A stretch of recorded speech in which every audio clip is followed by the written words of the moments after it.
Ay, bueno, aquí estoy de regreso. Después de una larga ausencia, porque tengo que asumir justamente mis funciones en un mundo eminentemente capitalista. Aquí estoy para dar continuidad a algunas cosas que venía hablando hace ya algunos meses atrás.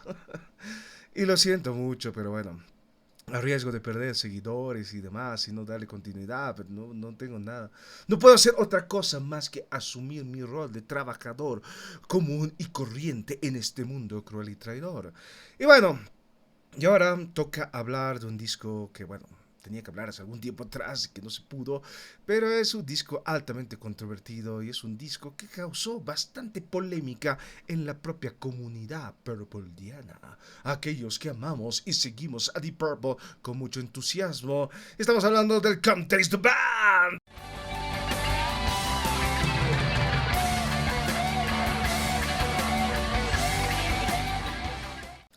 Cuando aparecieron los remasters a mediados de los años 90, pues quedaba pendiente el tema de los discos que grabaron con Coverdale. No quedaba muy claro si esos discos iban a ser remasterizados, dado que finalmente el vocalista en la banda en ese entonces era Ian Gillan, y sabemos que Gillan no es muy afecto no le tiene mucho cariño, mejor dicho, a los otros vocalistas. Por muchas razones, y está bien, se entiende, perfecto, esa es la situación. Entonces quedaba pendiente, ¿no? Entonces, ya en los años 2000, cuando o sea, agotaron el material con Gillan, reeditaron los tres primeros discos, reeditaron el concierto, también reeditaron el Burn. Y para muchos fue una sorpresa y sonó bastante bien, tenía también los remixes, todo perfecto. Reeditaron en Stonebringer con la participación de nuestro buen amigo Glenn Hughes, que participó justamente en algunas remezclas, aunque no funcionaron de todo bien, pero teníamos la edición cuadrafónica del disco ese y yo estaba absolutamente contento y feliz. Pero quedaba pendiente el tema de Come Taste the Band, porque el Come Taste the Band es un disco altamente polémico, altamente controvertido, porque es el disco que le pone punto final a una etapa. Y es un disco que todo el mundo recuerda no por la calidad del disco en sí, sino por la gira. Y la gira del Come Taste Band fue absolutamente desastrosa. Fue un desastre total. Y no por la calidad de los músicos involucrados, sino porque teníamos a dos elementos de la banda que ya no estaban funcionando correctamente. Entonces, la banda se vio herida de muerte por el hecho que Deep Purple es una banda que forjó su reputación en los escenarios y se consolidó como este acto, como esta banda gigantesca, colosal, extraordinaria, que era una demencialidad en vivo. Y claro, cuando la gente va a ver a la banda en esta gira del 75-76, pues no, ya no está funcionando. Y fue un verdadero desastre. Y claro, cuando la banda da ese último concierto en el Wembley en marzo de 1976, claro, después de tal concierto, Ian Pace, John Lord están ahí en los camerinos, se miran y los dos saben qué es lo que ha pasado, ¿no? Los dos saben que la banda ya no hay, ya no pueden continuar, no es posible. Y pocos minutos después llega Coverdale con lágrimas en los ojos y les dice a los dos, saben, me voy de la banda. Y en ese momento ya no había banda. Entonces se dieron así. Así se dieron las cosas. Y fue triste. Y por eso esta es la historia de una hecatombe. Hecatombe total y completa. Y es absolutamente terrible. En su momento, cuando Richie Blackmore se fue, efectivamente la posibilidad de que la banda cese sus funciones era bastante grande. De hecho, John Lord estaba bastante cansado de estos cambios, de estas idas y venidas de músicos. Eran ya 8 años que estaba en la carretera y estaba francamente fundido. Necesitaba tomarse un descanso. Necesitaba hacer las cosas por otro lado, analizar las cosas de otra manera y concentrarse también en su música, al fin y al cabo, ¿no? John Lord también es un gran músico, también es un gran compositor y también tenía un montón de ideas que podía justamente rescatar en ese momento. Entonces, para John Lord, la decisión más natural era poner un punto final a la banda y dedicarse a hacer otras cosas. Ian Pace, por su parte, bueno, no estaba preocupado de nada. Él mismo lo cuenta en reiteradas oportunidades que finalmente no estaba preocupado por el futuro o por la banda o por nada. Él era un baterista, sabía que era un gran baterista y sabía que podía ganarse ese mismo sitial en cualquier otra banda. Entonces no es un problema. La banda colapsa, las bandas colapsan, al fin y al cabo las bandas no duraban para siempre. De hecho, una banda que dure 8 años era bastante inusual en aquel entonces. Y aquí estamos casi 60 años después, celebrando la publicación de otro disco de Deep Purple, del cual vamos a tener que hablar también. En fin. Pero claro, Ian Pace no estaba preocupado por el futuro. Pero Coverdale viene y le suplica a John Law reconsiderar la situación. No podemos parar. Porque al fin y al cabo Coverdale estaba descubriendo las mieles del éxito. Estaba descubriendo esa vida y no estaba dispuesto a renunciar a esa vida tan pronto. Y le pide a John Law reconsiderar la situación. Y John Law me dijo que no está ahí con su cara, no sabes qué, no sé, no sé, a ver, qué onda. Y Coverdale dice, no, yo tengo un guitarrista, yo sé, yo voy a encontrar un guitarrista. Y claro, en Coverdale va a recaer la tarea de justamente traer un guitarrista. Ahora, de que efectivamente había nombres que circulaban por ahí, sí, había nombres, pero iba a ser un poquito complicado. Y justamente Coverdale en ese momento encontró una copia del famoso disco de Billy Cobham, el Spectrum. Y el Spectrum es un disco de jazz fusión, o sea, jazz con elementos rock, algo similar a lo que estaba haciendo Miles Davis en ese momento con John McLaughlin, no olvidemos. Está bien, perfecto, está este disco y Coverdale se ve profundamente impresionado por el estilo de ese guitarrista. Y al igual que en las otras ocasiones, la idea no era traer a un imitador de Blackmore, porque podía haber sido la solución más simple, ¿no? Traemos a un individuo que toque igualito, que haga las mismas cosas, que hasta tenga los mismos trucos en escena, perfecto. Pero no era la idea cada vez que hay un cambio de miembros es revitalizar un poco el sonido. Y está bien. Y traer un músico diferente de otra escuela para que pueda justamente aportar con sus ideas para renovar el sonido de la banda. Perfecto. Y en eso, claro, Coverdale se ve totalmente fascinado por el estilo de Tommy Bowling y decide ir a buscarlo. Ahora, existe una controversia con relación a todo esto porque algunos dicen que efectivamente hubo audiciones o que por lo menos se escucharon otros dos guitarristas y otros dicen que no. Yo voy más por ese lado de que establece que no hubo más audiciones, no, que directamente se buscó a Tommy Bowling y se les dijo, ven, probamos esto y si no funciona pues ni modo. Eh, y no se tomaron en consideración otros guitarristas, pero bueno, en fin, no podemos saber porque tampoco hemos sido parte de ese asunto y bueno, quedan diferentes versiones de una misma historia. Así se va construyendo finalmente todo esto. En todo caso, David Coverdale sí va a buscarlo a Tommy Bowling. Tom le propone la idea, le dice, ven, ensayamos con los chicos y vemos cómo esto funciona. En ese momento Tommy Bowling era efectivamente un guitarrista relativamente conocido en la escena porque era un músico de estudio, había participado en algunas bandas como Sapphire, que sacó ese famoso disco que fue reeditado varias veces, estuvo en James Gunn y sobre todo grabó ese disco con Billy Cobham y bueno, el individuo era conocido. Pero en ese momento, en 1975, pues nuestro buen amigo Tommy Bowling estaba a punto de lanzar su carrera como solista. Y no estaba para nada interesado en ingresar a una banda, así, para nada.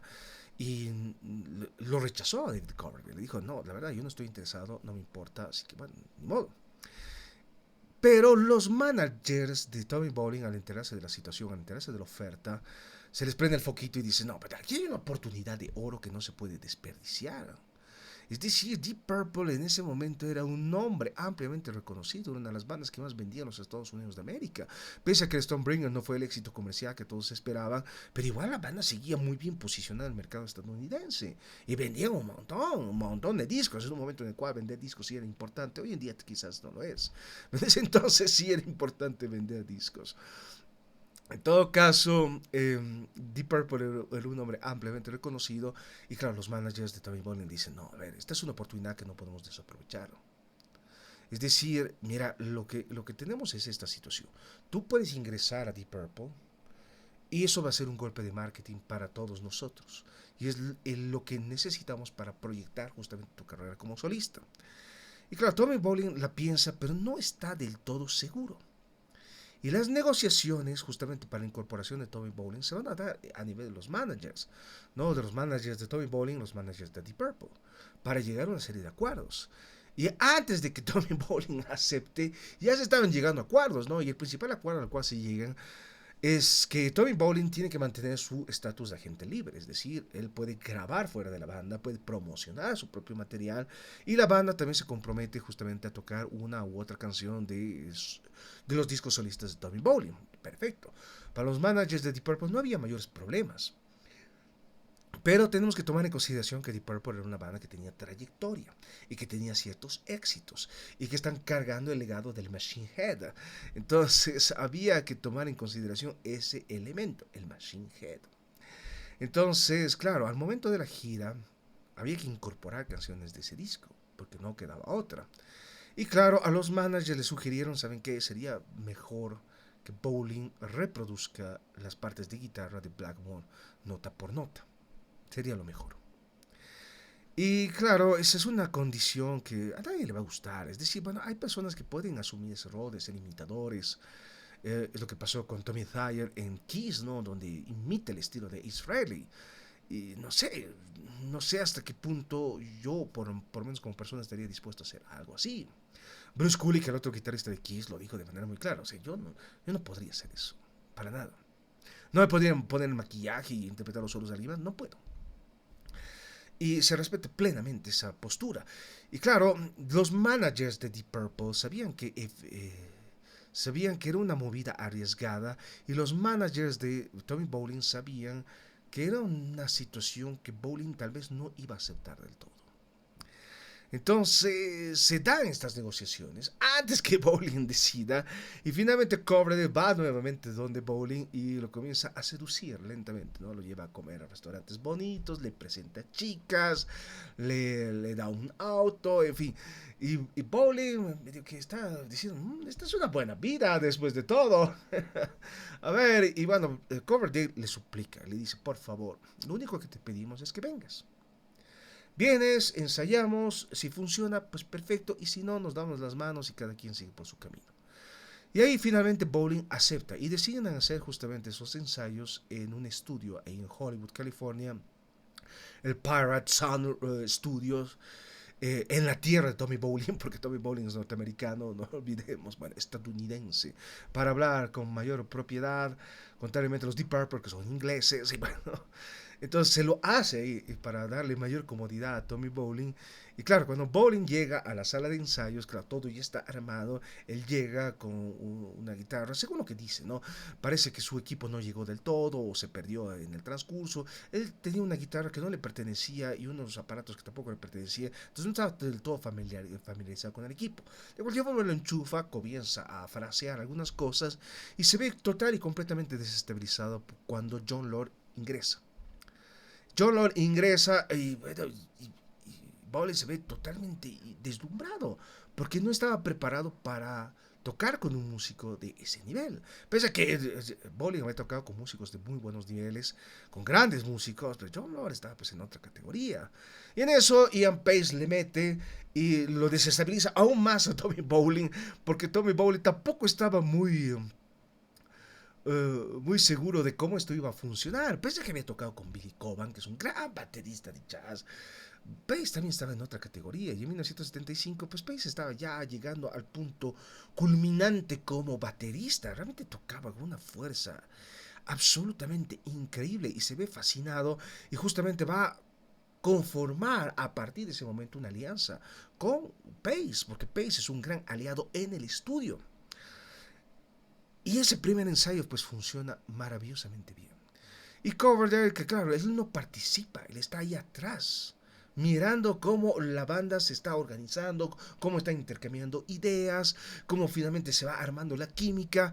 Y Coverdale está ahí feliz y contento. Y va y les dice qué les había dicho, qué les había dicho. Esto puede funcionar. Y claro, Bolin tiene una actitud muy diferente a la de Ritchie Blackmore. Es una actitud mucho más propositiva, es un tipo mucho más afable, es un tipo mucho más amable, es un tipo que propone... es un tipo que alienta también a las propuestas de los demás miembros de la banda. Es decir, la gente se sentía contenta por la vibra que lanzaba Tommy Bowling. Es así de simple. La gente estaba plenamente contenta por esa situación. Y claro, esto revitaliza por completo a la banda. Y la banda decide, bueno, está bien, aquí parece que hay algo y continuamos. ¿Y qué nos importa?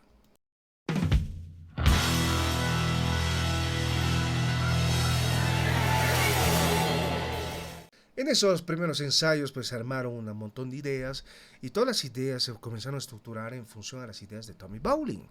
Porque Bowling era un compositor bastante prolífero, tenía un montón de material disponible y claro, Coverdale le ayuda, justamente Coverdale a hacer las letras, Pace y Lord hacen sugerencias, pero justamente el punto de controversia justamente de este disco es que muchos no lo consideran como un disco de Deep Purple, y en esencia sí es un disco de Tommy Bowling. El propio John Lord lo dice de esa manera, no, este no es un disco de Deep Purple. Claro que hay dos miembros de Deep Purple que están ahí, y que están aportando y que están impulsando, pero no es un disco de Deep Purple porque no suena Deep Purple y por eso justamente es un disco un tanto controvertido, pese a que finalmente el sonido que tiene el Contains the Band es la evolución lógica de lo que venía haciendo la banda desde el Burn. Y es más, o sea, combina muy bien ambas cosas, el sonido crudo del Burn más blues y el sonido ya medio funk justamente del Stonebringer. Y lo combina muy bien y lo junta maravillosamente bien. Ahora, Coming Home, la canción que abre el disco, es una de las últimas canciones que lograron armar ya en los estudios Musicland en Alemania, donde fue grabado justamente el Stonebringer algún tiempo atrás. Y es la última canción que logran armar. Y justamente durante las sesiones de grabación del disco, claro, Hughes entra, graba todas las secciones de bajo, pero ya no participa en la parte final del proceso de producción. Porque claramente Hughes ya no está funcionando como tal y está siendo consumido por sus adicciones. Y claro, a Glenn Hughes lo tienen que mandar nuevamente a Londres para que entre en un programa de rehabilitación. Y por eso justamente este disco suena un poco diferente, porque Hughes ya no es una figura tan prominente. Por eso, la gran característica justamente del Mark III, y es algo que yo suelo rescatar mucho, es la manera como se intercalan las voces, ¿no? Coverdale canta un verso, Hughes canta el otro, los dos cantan al unísono, Coverdale cantará una canción en solito, Hughes cantará otra canción en solito, pero los dos se combinan bastante bien. Pero en el Context the Band, en este disco en particular, la voz de Hughes no está tan presente. Es Coverdale el que asume justamente su rol de frontman, plenamente. Y claro, en Coming Home, justamente en esta canción, claro, Hughes no participa, no está presente en la sesión de grabación. Entonces, quien asume el bajo va a ser Tommy Bowling y quien hace los coros también es Tommy Bowling. Entonces, por eso suena muy diferente, ¿no? Ahora, la canción es más un blues rock, medio boogie boogie, como se suele decir, y comienza con esta introducción que es de Ian Pace, con la cual siempre comenzaban los conciertos y es genial. A mí es una canción que me gusta mucho, y claro, lo que resalta enormemente es el trabajo de la guitarra. Aquí la guitarra está en el centro mismo de todo el sonido. Y cosa que nunca antes había visto en el caso de Deep Purple, porque en Deep Purple tenemos ese equilibrio entre los teclados y la guitarra. Y los dos se complementan bastante bien. Aquí los teclados están más atrás, es un piano de fondo. Está ahí los teclados de John Lord, pero están más de fondo. Lo que destaca aquí es la guitarra es la guitarra justamente de Tommy Bowling, y es un solo absolutamente maravilloso. Ahora, efectivamente, cuando llegamos al Contest Band, quedaba pendiente esto de si iba a ser remasterizado o no, y durante mucho tiempo nos dijeron que no iba a ser remasterizado porque los master tapes se perdieron. Sorprendentemente, creo que el año 2008 se anunció que efectivamente los master tapes habían sido recuperados y que iba a ser remasterizado. Y cuando sale la versión remasterizada del Contest the Band, pues sobrepasa nuestras propias expectativas, al fin y al cabo, porque no solamente tenemos el disco remasterizado, pero también tenemos un remix que hace el heredero espiritual de Martin Birch, Kevin Shirley. Y suena muy bien ese remix, me parece absolutamente genial. Me parece grandioso que podamos tener esas dos versiones, porque justamente en la versión remix, no sé, yo siento que hay más potencia en la música. que la versión más cristalina y un tanto opaca de Martin Birch, sin desmerecer al gran Martin Birch, porque es el sonido que a mí me ha acompañado gran parte de mi vida. Pero tenemos estas dos versiones y me parece que las dos versiones pueden funcionar bastante bien y estoy muy contento con ese trabajo y se hizo mucho más de lo que yo esperaba. Y justamente de esta etapa de Deep Purple, pues tenemos mucho material. Tenemos justamente los ensayos en ese Pirate Sound que salieron como discos, ¿no? Que tenemos dos. Es increíble, o sea, y es algo que no, es un material que no tenemos disponible de ningún otro momento de Deep Purple. Y tenemos dos en vivos, ¿no? Tenemos el Live in Long Beach, que ha sido reeditado justamente hace poco, bueno, hace algunos años, y tenemos el Live in Tokyo, y que muestra las dos facetas de un Deep Purple, de un Deep Purple que podía funcionar muy bien en vivo, y de un Deep Purple que no funciona tan bien en vivo. Y ese fue el problema de fondo. En todo caso, Coming Home es una canción muy al estilo del Burn, más blues, en la cual Tommy Bowling hace un trabajo absolutamente excepcional. Ahora, un aspecto que también hay que destacar es la manera como David Coverdale canta. Cuando David Coverdale se incorpora a Deep Purple, tiene un tono mucho más grave, porque es básicamente su tono natural. Pero aquí en el Countess de Band tiene un tono un poco más agudo, que es finalmente la forma como él va a comenzar a cantar a partir de este momento y que va a arrastrar por el resto de su carrera.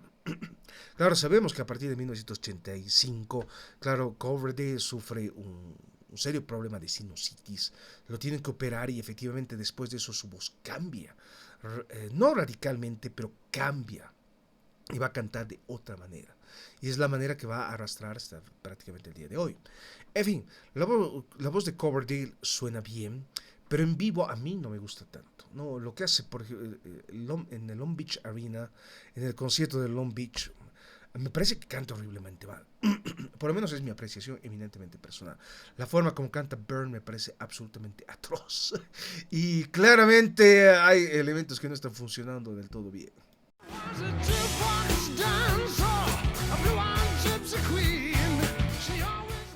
Lady Luck. Canción compuesta por Jeff Cook. Bueno, ustedes saben que Jeff Cook es un guitarrista bastante reputado. Es fundador, mejor dicho, de la banda Alabama, ¿no? Que bueno, es una de esas bandas que llevaba esos nombres coquetos, Kansas, Chicago y demás que se pusieron altamente de moda a finales de los 70 y bueno, en fin. Jeff Kubeck es un gran compositor y justamente esta es una canción que él compuso para Tommy Bowling, porque al fin y al cabo los dos colaboraron en diferentes ocasiones y efectivamente fueron parte de una banda, en fin, todo lindo y perfecto, ¿no? Entonces, claro, Bowling es el que trae esta canción, la somete a consideración de la banda lo dice, ¿por qué no? Puede funcionar muy bien, es una canción de rock, simple y pura, bastante rockera en el fondo. Y claro, Coverdale es el que le pone la letra, con esas sus letras que bueno, pueden causar así ligeras controversias con esos sus dobles sentidos, con esas sus connotaciones eminentemente sexuales y demás cosas. Y bueno, en fin, es el estilo de Coverdale, ¿no? Al fin y al cabo, es lo que va a desarrollar justamente con White Snake. Ahora, la pregunta es esta, ¿no? ¿Qué hubiera pasado si Deep Purple no colapsaba en 1976? ¿Qué pasa si esta alineación hubiera continuado?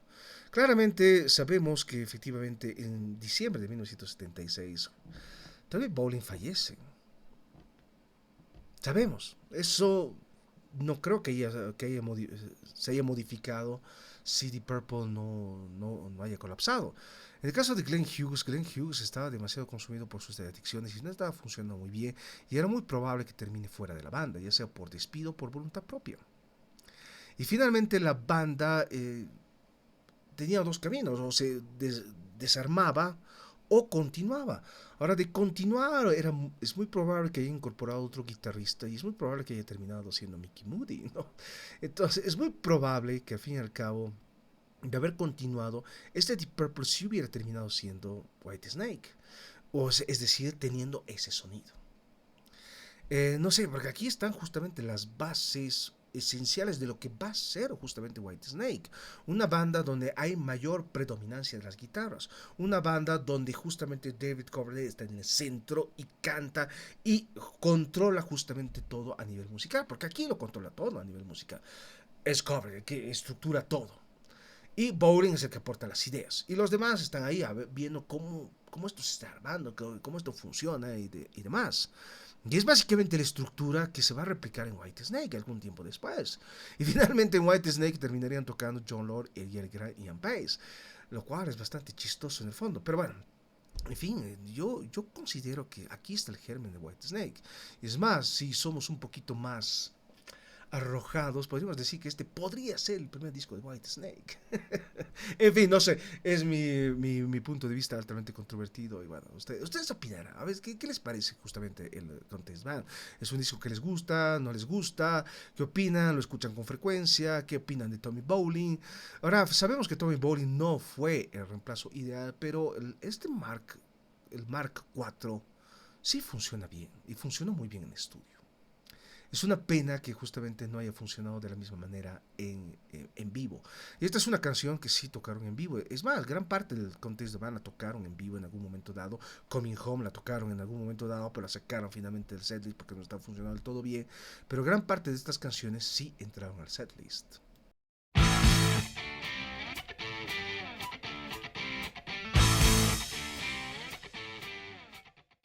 Getting Tighter y Getting Tighter, pues sí se convirtió en una pieza muy esencial justamente en los conciertos y se vuelve esta obra monumental con ese intercambio de solos entre el bajo y la guitarra que funciona bastante bien y funcionó muy bien esta canción en vivo, no lo vamos a negar. Ahora, el gran problema justamente de Deep Purple en ese momento, cuando ya grabaron el disco, tenían que salir de gira. Y en la gira, pues justamente a Tommy Bowling, cuando Tommy Bowling decide, ya, pues está bien, porque ese primer ensayo funcionó también, Tommy Bowling se dijo, ya me entra de cabeza, ¿qué me importa? Esta es una banda que funciona muy bien, tiene excelentes músicos, todo perfecto, todo lindo, todo colosal, excelente. Pero lo que Tommy Bowling no sabía es que justamente él tenía que tocar canciones en las cuales no participó. Y claramente tenía que tocar canciones de Blackmore, tenía que tocar Smoke on the Water y Highway Star y otras canciones más.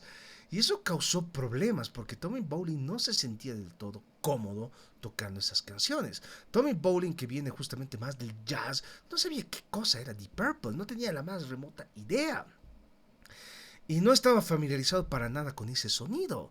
Y claro, cuando él escucha canciones como Smoke on the Water y demás, se dice, pues esto a mí no me gusta, esto no es mi estilo para nada. Y se dice, no, o sea, ¿por qué yo tengo que tocar estas vainas? No, no me interesa tocar nada de esto. Y ahí se te genera pues un primer punto de controversia que es bastante grande. Ahora, ¿qué hacemos? ¿Cómo le vamos a decir a Bowling que tiene que efectivamente tocar estas canciones y que las tiene que reproducir nota por nota, cosa que Bowling rechazó rotundamente? Y bueno, en su momento la banda también lo dijo. ¿Saben qué? Tal vez deberíamos sacar estas canciones del set y enfocarnos justamente en las canciones nuevas, ¿no? Podemos tocar algunas canciones del Burn, del Stonebringer y nos enfocamos en este disco, ante todo. Y los managers no estuvieron de acuerdo, presionaron mucho para que se incorporen canciones de Machine Head al set list. Y claro, efectivamente, ya en los escenarios, claro, Tommy Bowling no se sentía cómodo tocando algunas canciones. Y eso es bastante obvio. Y el público nunca se lo perdonó. Tuvo que enfrentar a un público total y completamente hostil, que no estaba muy de acuerdo con el cambio del guitarrista y con el cambio de sonido. Entonces la situación se volvió bastante tensa, bastante complicada. Y claro, Tommy Bowling comenzó también a verse consumido por sus propias adicciones, algo que la banda no sabía. Entonces, no sabía, nadie sabía que efectivamente Tommy Bowling tenía un problema y un problema demasiado serio. Ahora, Getting Tighter es una de las canciones que Glenn Hughes incorpora al disco y en la cual canta, en la cual efectivamente resalta mucho el extraordinario trabajo de la guitarra y, claro, resalta mucho todos esos elementos funk y que se parece mucho a lo que hacía este sello discográfico Motown, o sea, de donde surgen los Jackson 5, por ejemplo. O sea, se parece enormemente a eso, no lo vamos a negar. Pero sigue teniendo un elemento muy rockero y sigue teniendo justamente la fenomenal guitarra de Tommy Bowling. Me parece que es una canción que funciona muy bien y se ganó su lugar en la larga historia de Deep Purple. Y no lo vamos a negar, o sea, Deep Purple es una banda polifacética Y esta canción encaja muy bien en todo lo que es Deep Purple. A fin y al cabo, para mí funciona. Y a mí me gusta harto esta canción. Me gusta la forma como Glenn Hughes canta aquí. Canta con mucha pasión, con mucho empeño, con mucha devoción y dedicación. Pero en vivo, que no me gusta mucho cómo canta Glenn Hughes, porque comienza a desafinar y pega alaridos y no me gusta del todo, y me parece que no funcionaba, y justamente el gran problema de esta gira eran las voces. A mí no me gusta cómo canta ninguno de los dos, por lo menos en esta gira, y tenemos varios documentos, ¿no? Tenemos los documentos oficiales, pero también tenemos un montón de bootlegs que atestiguan justamente de noches en las cuales la banda sonaba brillante y noches en las cuales no funcionaba claramente.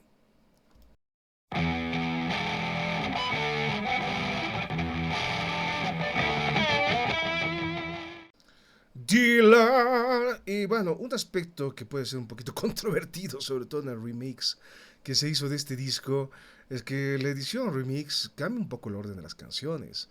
Y bueno, son un poco, no sé, o sea, yo entiendo que efectivamente eso se hizo con el objetivo de resaltar un poco más el trabajo de John Lord, porque efectivamente en este disco John Lord está muy retraído, es decir, no se lo siente mucho. Y es un trabajo muy similar que John Lord hizo justamente en White Snake. Está ahí presente, se siente en sus teclados, pero ya no es esos solos monumentales y magníficos, y ya no tiene tanto protagonismo como lo tuvo con Deep Purple. Y claro, John Lord tampoco se sentía muy cómodo ya con White Snake en un momento dado. Pero justamente la idea de reestructurar el disco era justamente hacer mayor énfasis justamente en los teclados de John Lord, justamente en las canciones en las cuales él participa de manera un poco más activa. Y y bueno, se entiende eso, pero uno está acostumbrado a un orden. Es decir, yo este disco lo escucho desde que tengo 14 años, probablemente. Es decir, son 20 años de mi vida que escucho todo esto y bueno, eh, estoy acostumbrado a un cierto orden, ¿no? Y por eso prefiero seguir el orden original del disco. Y claro, Dealer es una canción en la cual tampoco participa mucho Glenn Hughes, porque ya no estaba presente en estas últimas sesiones de grabación. Y claro, quien asume justamente un trabajo vocal aquí de manera muy inhabitual en Deep Purple es Tommy Bowling. Tommy Bowling canta el verso final. Y me parece absolutamente genial. Y debería haber cantado una canción más Tommy Bowling en este disco. Yo, yo pienso que Wild Dogs, por ejemplo, la canción de Tommy Bowling que entró en su primer disco como solista, el teaser, debería haber entrado aquí en este disco en particular porque creo que encajaba mejor. Wild Dogs es una canción que también Deep Purple tocó y tenemos esa versión maravillosa justamente del Live in Tokyo el 75. Bueno, efectivamente, en ese momento, ahí en el concierto en Tokio, claro, Tommy Bowling no está en su mejor momento. Pero la canción es absolutamente genial y el solo que hace Bowling es brutal y demencial. Y justamente yo prefiero esa versión larga, esa versión de 8 minutos de Wild Dogs, que la versión que entró en el teaser, ¿no? Que dura 4 minutos y tanto, y que la corta brutalmente la canción. Y me parece que esa canción debió haber entrado aquí en el disco. Era necesario y es un crimen que justamente Bowling no haya cantado más canciones. Ahora, justamente Dealer habla del gran problema que tiene Glenn Hughes, que bueno, finalmente está siendo consumido por sus adicciones y no está funcionando del todo bien, por eso lo mandan, no lo votan, lo mandan a Londres a que ponga en orden su vida. Carajo, mierda, puta. A ver, ¿qué pasa? Y claro, pero aquí cuando Tommy Bowling canta, no podemos dejar de pensar que él también está pensando en sí mismo. Es decir, él sabe que también tiene estas adicciones. Y lo que él habla se asemeja más a esta sustancia que uno se inyecta a que esa sustancia que uno inhala. Se asemeja más. Por lo menos yo lo veo más desde ese enfoque. Y creo que es Tommy Bowling que está cantando sobre sí mismo. Por lo menos desde mi punto de vista. Es decir, y claro, en ese momento no sabíamos. Nadie sabía que Tommy Bowling tenía una seria adicción a la heroína. No, no sabíamos. No sabíamos. Es lo que va a salir a flote justamente en la gira. Y en la gira, claramente, o sea, por el hecho que justamente esa sustancia te la tienes que inyectar, esto va a generar daños en los brazos porque no se le inyecta de manera muy higiénica y ese es el gran problema. Entonces, claramente, Bowling tenía problemas y adormecimiento en los brazos y por lo tanto a veces no podía tocar la guitarra correctamente. Lo que pasó justamente en Tokio es lo que se dice, claro, Tommy Bowling estaba bajo los efectos de estas sustancias, se duerme en el vuelo y se duerme sobre su brazo, ¿no? Ya, se duerme sobre su brazo. Al despertar, su brazo está totalmente entumecido y no lo puede mover. Entonces, al momento de hacer justamente el concierto, Bowling no puede mover correctamente sus dedos, puede pisar, hacer las pisadas, pero no tiene mucha movilidad. Entonces esto se va a subsanar con una serie de guitarras que tenían afinadas de diferente manera y con los efectos de pedal que él solía utilizar y que eran muy afecto a todas esas vainas. Y por eso efectivamente genera un vacío en el sonido y tiene un sonido medio extraño. Y claro, cuando uno escucha ese concierto, del cual también hay un video, pues claro, no suena del todo, no es tan malo como lo reflejaron los miembros de la banda, ¿no? John Lord fue bastante enfático que ese concierto fue un desastre y se lo ve claramente en el video con una cara de no estoy disfrutando esto, no me está gustando esto, no me parece que esto esté bien. Y claramente eso no funcionó. Y claro, el propio John Lord lo dice, que claro, cuando lo escucha no es tan desastroso como él lo recordaba. Pero ese era el problema con Tommy Bowling. Y es una pena total y completa. Claro, Dealer es también una canción que es más rock blues y que tiene este maravilloso trabajo de la guitarra y que resalta mucho ese elemento un poco más pesado en Tommy Bowling. Tommy Bowling, que es un guitarrista tan versátil y que puede tocar tantos géneros y que es un individuo efectivamente que versa en diferentes variantes musicales y es un genio de la música. Y es una pena que Tommy Bolin haya terminado como haya terminado, porque podía haber iniciado una brillante carrera como solista. Nos dejó dos grandes discos que seguimos escuchando con mucho entusiasmo. Claro, que son cosas muy diferentes a lo que Deep Purple hacía, pero son dos discos que muestran una genialidad latente en un individuo cuya vida fue muy corta, pero que deja un legado musical enorme y colosal.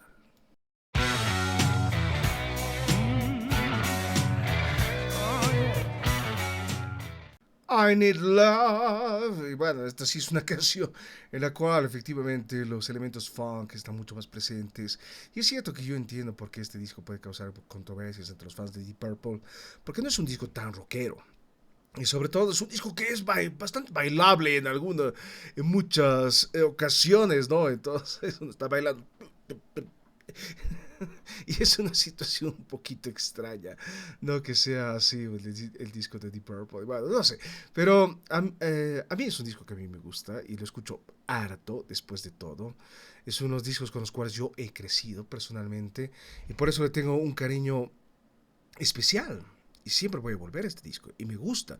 La guitarra de Tommy Bowling realmente destaca en casi todas las canciones. Y me parece algo absolutamente genial y extraordinario. Ahora, Need Love es una de esas canciones que, bueno, a David Coverdale le gusta. Es decir, sí, yo te he probado y sé cómo eres, pero yo quiero a alguien que me quiera y me ame porque yo soy así. Y bueno, esta también es una de las canciones que tocaron en vivo. Aunque claro, el set list iba cambiando de manera constante porque algunas canciones no estaban funcionando del todo bien. Y sobre todo teníamos que tomar en consideración las limitaciones de Tommy Bowling. Un elemento que es un tanto extraño es que una de las canciones que van a incorporar justamente al set es Lazy. Y Lazy es una canción que el Mark 3 nunca tocó. Pero funciona relativamente bien, ¿no? Y en el concierto de Long Beach la van a, la van a extender en un solo de batería que se va a metamorfosear en una canción de Tommy Bowling de su disco El Teaser. Ahora no debemos olvidar que justamente el Come Taste the Bad y el Teaser de Tommy Bowling salen de manera prácticamente simultánea y son parte de una misma esencia porque fueron grabados más o menos en las mismas condiciones, aunque claramente el disco de Tommy Bowling va por otro lado, en el cual también participa Glenn Hughes, aunque de manera un poco más tímida por elementos eminentemente contractuales. Es una pena que justamente algunas canciones del disco o sea, del teaser de Tommy Bowling no hayan sido interpretadas con más fuerza por Deep Purple. En todo caso, claro, esta es una etapa que nos deja mucha amargura, porque efectivamente hay mucho potencial en la banda. Pero hay un problema de drogas detrás. Y a riesgo de sonar un tanto insistente o quizás un tanto moralista, sabemos que el camino de las drogas no conduce a absolutamente nada bueno. Y es lo que destruye familias, destruye hogares, pero también destruye bandas y destruye vidas. Y claramente el talento de Tommy Bolin fue cegado de manera muy prematura por esto, por este problema en particular. Ahora, podemos seguir arguyendo infinitamente si Tommy Bolin estuvo o no estuvo a la altura, si era un gran guitarrista o no era un gran guitarrista, pero claro, la familia de Tommy Bolin ha hecho un gran trabajo para rescatar mucho del material que se ha ido perdiendo con los años y ha recopilado mucho material en vivo. Y inclusive tenemos el último concierto que dio Tommy Bolin, ¿no? El último concierto y bueno, esa misma noche estaba muerto.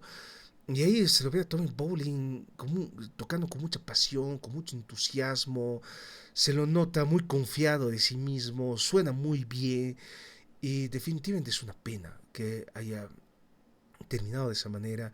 Y claro, el gran problema en Deep Purple es que él no se sentía cómodo con el material antiguo. De la misma manera que Glenn Hughes tampoco se sentía cómodo con el material antiguo. Y justamente el gran problema era haber cargado con ese nombre. Podrían haber tenido otro nombre, pudo haber funcionado mucho mejor. Pero a veces los nombres, o sea, es una marca, es un logo. Es decir, el nombre va a generar mayor interés que cualquier otra cosa. Porque nos dejamos guiar justamente por marcas. Lo mismo pasó en Black Sabbath en algún momento dado. No olvidemos que Glenn Hughes justamente el 77 saca un disco como solista, pero después desaparece un poco de la escena porque está consumido por sus cosas, pese a que graba un disco con Patrol, pese a que graba un disco con Black Sabbath, con Tony Iommi, que debió haber sido justamente un disco de solista, pero la casa disquera dijo, no, ¿saben qué? Tiene que llevar el nombre de Black Sabbath y punto final. Y claro, Glenn Hughes se vuelve vocalista de Black Sabbath. Pero claro, no participa en la gira porque no estaban las condiciones. Graba un disco con Gary Moore, participa en las sesiones de White Snake, del famoso disco de 1987, aunque su participación es muy limitada porque no está en condiciones. Claro, Glenn Hughes va a comenzar a brillar en el momento en que deja atrás sus adicciones y comienza a sacar muy buenos discos, a producir material cada vez más y más fuerte. Se incorpora a bandas como Voodoo Hill, se incorporó a bandas como Black Country Communion, que hace poco sacó un disco y del cual vamos a tener que hablar también. Entonces se incorpora un montón de proyectos y está muy activo. Graba un disco con Steve Vai. En fin, no es con Steve Vai, es con Joe Satriani. Van a disculpar. A veces me confundo un poquito y sabrán disculparme. Pero tiene ese disco con Joe Satriani, o sea, no sé. Glenn Hughes es un gran músico, es un gran bajista, es un gran vocalista. Él sigue cantando maravillosamente bien, contrariamente a Gillan o Coverdale, que han perdido mucha fuerza. Y de Gillan vamos a tener que hablar ahora que tenemos que abocarnos justamente al disco que acaba de salir.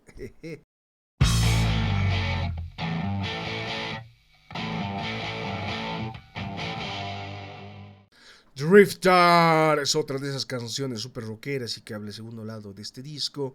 Pero es una canción rockera, ¿no? Yo lo asocio más a lo que Deep Purple estaba haciendo justamente con el Burn. Es rock, blues, ¿no? Y tiene esa esencia. Y me parece que funciona muy bien con las guitarras de Tommy Bowling. Claro, con la participación un tanto más discreta de John Lord. Pero y detrás está el gran Ian Pace. Y Pace hace un trabajo absolutamente brillante y maravilloso. Y es ese justamente el elemento. Yo creo que este disco no sonaría de la misma manera sin Pace. Y Pace es el que le da muchísima fuerza a todo esto. Realmente Pace es el que estaba llevando la banda en ese momento. En un momento en el cual, en la gira, en un momento en el cual John Lord está desilusionado por todo esto. En un momento en el cual tanto Glenn Hughes como Tommy Bowling no están funcionando todo bien, con un David Coverdale que comienza a cantar de manera desafinada, inclusive muchas veces, y que no funciona del todo bien, pero Pace está ahí atrás y lo da absolutamente todo, y es absolutamente fenomenal las cosas que él hace. Entonces, a veces nos olvidamos del el rol cardinal que tiene un baterista. Un baterista es una parte esencial justamente del sonido. El baterista es el que mantiene unido justamente todo esto. Ahora, claro, hoy en día tenemos el click track, tic, tic, tic.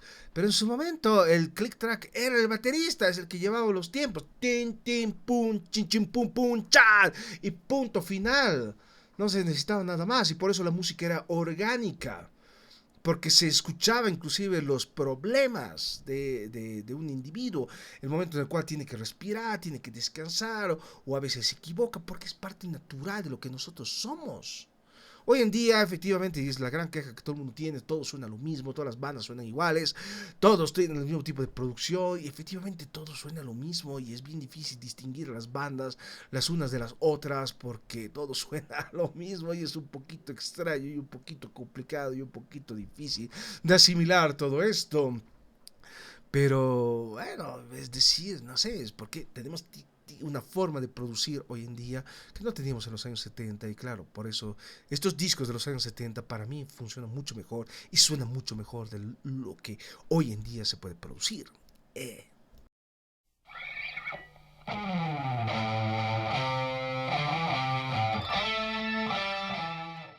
Love Child. Y aquí efectivamente la presencia de los teclados de John Lord son un poco más prominentes.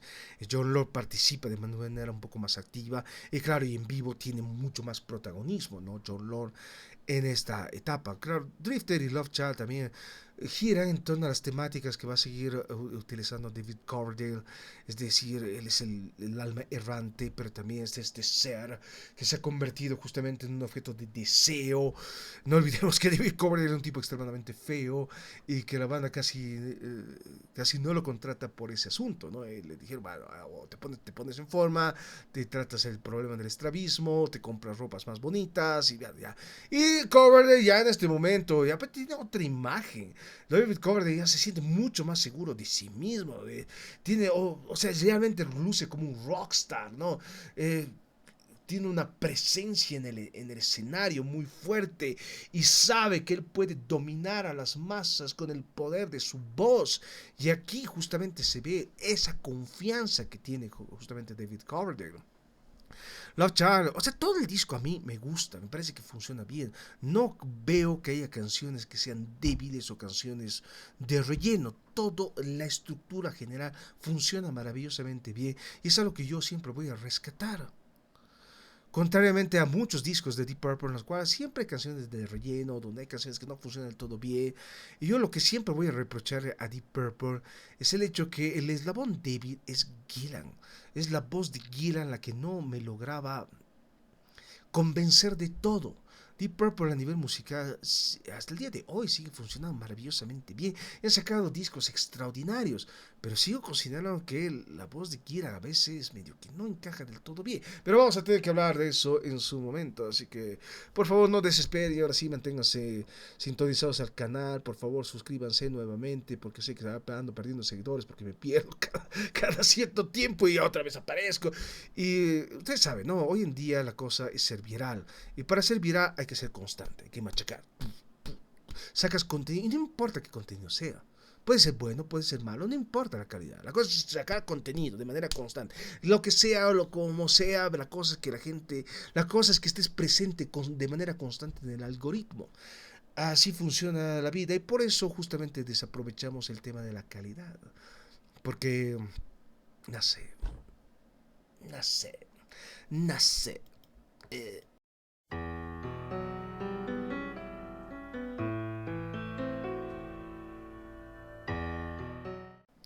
This Time Around O2G. Y claro, This Time Around es la única canción que componen Glenn Hughes y John Lord. Y aquí, claro, lo que es John Lord es absolutamente maravilloso y Glenn Hughes canta muy bien. Tengo que en vivo a mí nunca me ha gustado como Glenn Hughes canta esta canción porque la canta horrorosamente mal, con unos alaridos horribles y no me gusta. Esta es una canción que también fue tocada en el concierto de tributo a John Lord. No olvidemos que John Lord falleció en el año 2012 y justamente en julio se conmemora la fecha de su fallecimiento, ¿no? Y el 2012 también se hizo un concierto tributo, ¿no? Que salió en disco, en DVD, Celebrating John Lord. Y una de las canciones que tocan en la sección rockera es justamente This Time Around, porque es una canción hermosa desde todo punto de vista, aunque ahí también en ese concierto en el Royal Albert Hall, Glenn Hughes tampoco la canta del todo bien, y me parece que hace mucho, ¿no? Y, no sé, pierde su esencia la canción. La canción es hermosa, la canción sale del fondo del alma de Glenn Hughes, y es una pena que justamente ambos no hayan colaborado más en el tiempo, ¿no? Es una pena, ¿no? Ustedes saben también que justamente cuando John Lord se sale de Deep Purple el año 2002, eh, comienzan a surgir rumores de que efectivamente los miembros del Mark III, incluyendo Richie Blackmore, se podían reunir y podían inclusive grabar algunas canciones, cosa que no aconteció, lamentablemente, porque bueno, las cosas comenzaron a armarse a partir del año 2009, 2010 y para el 2012 Jon Lord ya estaba muerto. Es una pena, vamos a hablar también de eso un poco más extenso cuando llegue el momento, pero definitivamente This Time Around es una canción que yo adoro porque realmente es demasiado emotiva y me parece que fue una excelente decisión incorporarla en el concierto tributo a Jon Lord. La segunda parte de la canción, porque siempre fue una sola canción, aunque efectivamente el otro elemento controvertido en la edición remezclada es que la separan en dos canciones diferentes, lo que me desestabiliza un poquito, porque para mí es una sola canción. Y la segunda canción es una canción de Tommy Bowling, que es un homenaje justamente a un compositor que le gusta y que es justamente este vehículo para justamente brillar, para que la guitarra brille de la mejor manera posible, ¿no? Ese es el asunto. Entonces, todo funciona muy bien. O2G es una canción extraordinaria. Y claro, en vivo era el momento esencial para que Tommy Bowling haga su solo de guitarra. Solo que a mí en lo personal no me gusta. Y no me gusta porque utiliza demasiados efectos y no sé, no funciona del todo bien. A mí esos solos de guitarra de Tommy Bowling, por lo menos en los dos conciertos oficiales que tenemos, no me gustan para nada. Y claramente muestran por qué efectivamente esa encarnación de la banda obtuvo tanta resistencia en vivo y tuvo que enfrentar un público sumamente hostil que muchas veces hasta gritaba el nombre de Blackmore. Y claro, Tommy Bowling tuvo que enfrentar y encarar todo eso. Y claro, como Tommy Bowling no se sentía del todo confiado, comienza a recurrir a las drogas. Y al recurrir a las drogas, pues ya no funciona pues su habilidad como músico. Y eso es lo que sentencia de muerte a la banda y lo que sentencia de muerte al propio Tommy Bowling. Es una pena que justamente estoy colapsado de esa manera y que se quede ese recuerdo en la memoria de esta banda que ya no funcionaba, de un Tommy Bowling que no estaba a la altura de Richie Blackmore, un Tommy Bowling que ni siquiera podía tocar, un Tommy Bowling que no era nada, con un Glenn Hughes que comienza a pegar alaridos. Y no sé, justamente en el concierto de Wembley lo dijo de manera clara. Yo sé que no estamos tocando bien, pero el día de mañana lo haremos mejor. Y ahí Jon Lord explotó y dijo, no estarás tocando bien vos, pelotudo, imbécil. Yo me estoy partiendo el lomo, yo estoy haciendo todo lo posible para que esta banda funcione y vos vienes con tus huevadas. No, ¿qué pasa, hermano? No, ya basta. Date a la mierda, pelotudo, imbécil. Y bueno, ahí Jon Lord se dijo, no, esto no está funcionando, no está bien que yo finalmente como músico lo esté dando todo en el escenario y que este infeliz no le esté dando. Y que este infeliz crea que esto es un juego, que este infeliz piense que finalmente puede poner en riesgo la reputación de la banda. No está bien.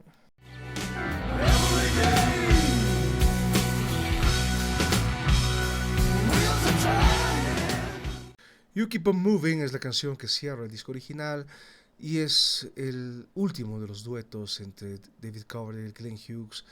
Y para mí creo que es el dueto más bello que tienen los dos, porque realmente es una canción hermosa de principio a fin. Y es una canción que al propio Jon Lord también le gusta, y Jon Lord lo dijo, si hay una canción que a él le gustaría tocar justamente es esta canción, ¿no? Y claro, Gillan podía cantarla de manera le podía cantar bien esta canción en particular. Y también esta es la otra canción de este disco que fue incorporada al concierto tributo a Jon Lord y que fue cantada en su momento por Glenn Hughes y nuestro buen amigo Bruce Dickinson. Usted sabe que Bruce Dickinson es vocalista de Iron Maiden. Hace poco hice una reseña del disco solista de Bruce Dickinson y Iron Maiden. Pues es una banda gemela de Purple en muchos aspectos, ¿no? Me parece que es el vocalista ideal para interpretar estas cosas, ¿no? Bruce Dickinson es también el vocalista que interpreta la sección vocal en el concierto fuera grupo en orquesta de Jon Lord en la versión en estudio, que es el último disco que trabajó Jon Lord mientras estuvo con vida, ¿no? Y claro, bueno, cuando Jon Lord ya estaba muy enfermo, él da la autorización para ese mix y claro, el disco sale ya después de su fallecimiento. En fin, You Keep On Moving es una canción hermosa de principio a fin y esas armonías vocales se complementan tan bien Y me parece una pena que sea el último de los duetos, ¿no? Yo hasta el día de hoy sigo esperando una colaboración entre Glenn Hughes y David Coverdale. No sé si algún día se produzca. Y bueno, ahora las chances cada vez son más limitadas, sobre todo porque tenemos que enfrentar el hecho que David Coverdale no está en una buena situación en estos momentos, solo por lo menos a nivel vocal.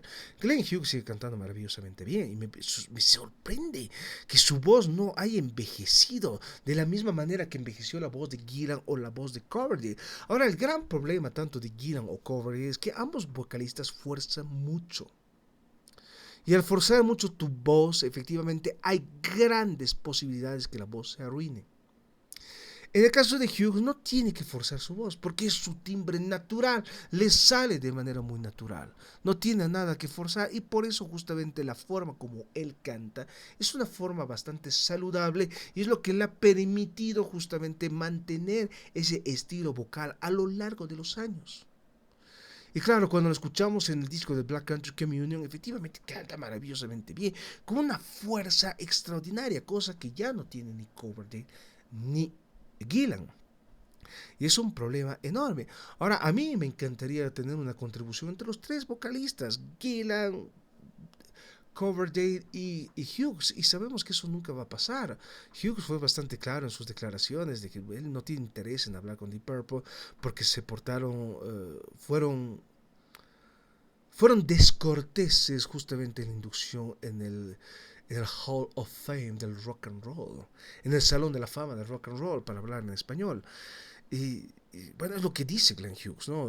Gillan dice que no, los trataron muy bien, pero no sé, hay demasiadas tensiones entre todos ellos, pero yo sigo esperando una colaboración entre Glenn Hughes y David Coverdale porque es lo que nos deben a nosotros como fans. La verdad es que sí, nos deben esto.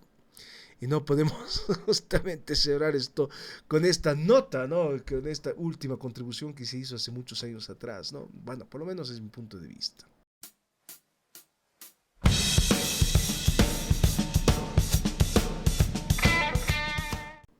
Bueno, en la edición justamente remasterizada, bueno, en el remix, en el segundo disco, tenemos dos canciones más, ¿no? Lo cual también es algo extraordinario porque es mucho más material de lo que nosotros podíamos haber siquiera esperado. Tenemos una canción que efectivamente nunca fue terminado, Same in LA, creo que se llama. No sé, tendría que verificar porque no me acuerdo muy bien cómo se llama. A ver, aquí está, Same in LA. Entonces, que es una canción muy interesante, pero que nunca fue terminada, por el hecho que las partes vocales nunca fueron agregadas y que se quedó como un instrumental, pero funciona muy bien, a mí me gusta esa canción, me parece que la banda es un gran trabajo, y ahí se ve muy bien ese sonido Purple. Tienes a los teclados de John Lord, tienes a la guitarra de Tommy Bolin, tienes la gran batería de Pace y tienes a los dos vocalistas. Perfecto, increíble, me parece genial. Y claro, en el disco, en el contexto de Band, lo que resalta es la guitarra de Tommy Bolin. Así de simple. Tommy Bolin tiene un estilo absolutamente extraordinario. Es lo que más resalta y justamente es lo que va a rescatar David Coverdale a posterioridad con White Snake.